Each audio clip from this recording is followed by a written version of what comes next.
Hi friends, Anil అన్న chicken చేస్తున్నాడు.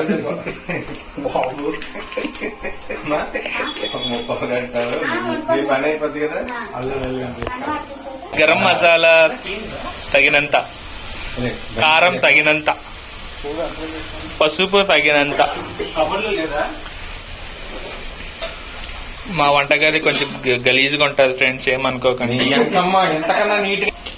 Next అల్లం పేస్ట్ యాడ్ చేయాలి ఫ్రెండ్స్, మీకు తగినంత.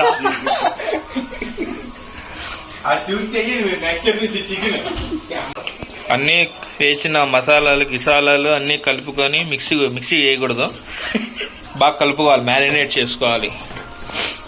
కిందికి పైకి కిందికి పైకి బాగా చేసుకోవాలి ఫ్రెండ్స్, లేదంటే కూర టేస్ట్ రాదు. మేము చెప్పినట్టు మీరు చేసుకుంటే మంచిగా వస్తుంది, లేదంటే సర్వనాశం. మా ప్రొఫెషనల్ చేస్తున్నారు ఫ్రెండ్స్. ప్రొఫెషనల్. మీకు వాళ్ళ ఫేసెస్ చూడాలంటే ప్లీజ్ అపాయింట్మెంట్ బుక్ చేసుకోండి మాతో. ఓకే, చెప్పు. ఓనా రాకంటేంటి ఇదంతా, ఇది ఎట్లంటే చెప్పాల. మ్యారినేట్ చేసుకున్న తర్వాత వచ్చే టెక్స్చర్ ఫ్రెండ్స్, ఒక 2 నిమిషాల తర్వాత మళ్ళీ మీకు రిమైనింగ్ ప్రాసెస్ చూపిస్తాం. ఇప్పుడే ఆయిల్ పెనుగులో వేసాం, స్టార్ట్ అవుతున్నది బగబగ అని.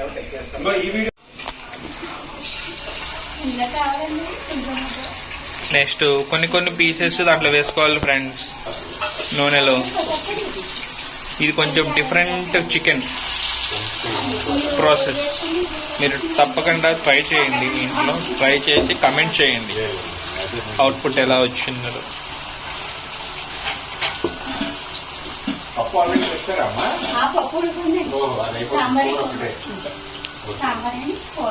మా పక్కన ఒక పెద్ద మనిషి అరుస్తుంటాడు ఫ్రెండ్స్, ఇగ్నోర్ చేయండి ఆ మాటలు. ఓకే,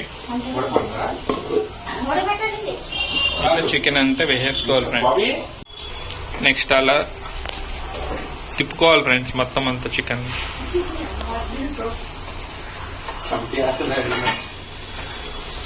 మంచిగా తిప్పుకోవాలి.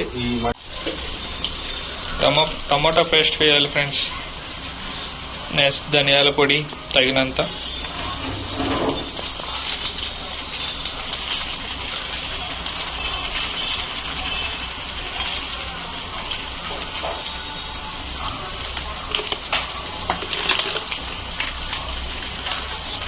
మళ్ళీ కారం కూడా ఫ్రెండ్స్ మీ టేస్ట్ తగినంత వేసుకోండి. ఓకే,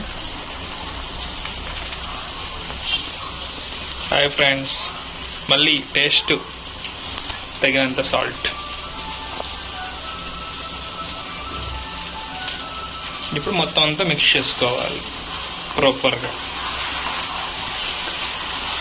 ఇప్పుడు మనం వేసిన పేస్ట్ మసాలాలన్నీ ముక్కకు అయ్యేటట్టుగా మిక్స్ చేసుకోవాలి బాగా.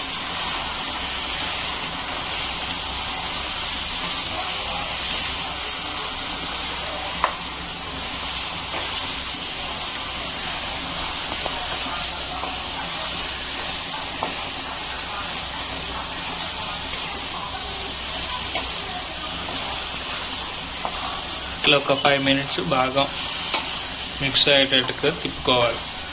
ఆ తర్వాత ఒక 10 minutes let it be in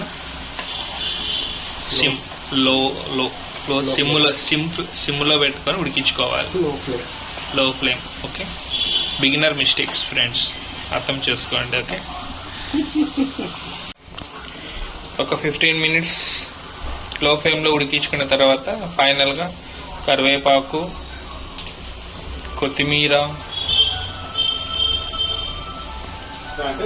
అవి పుదీనా లాంటివి వేసుకోవాలి మీకు తగినంత. ఓకే ఫ్రెండ్స్, మళ్ళీ మిక్స్ బాగా చేసుకోవాలి.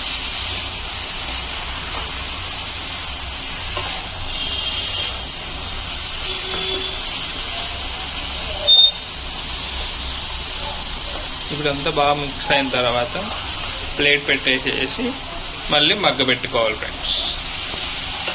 Final chicken fry friends. Wow.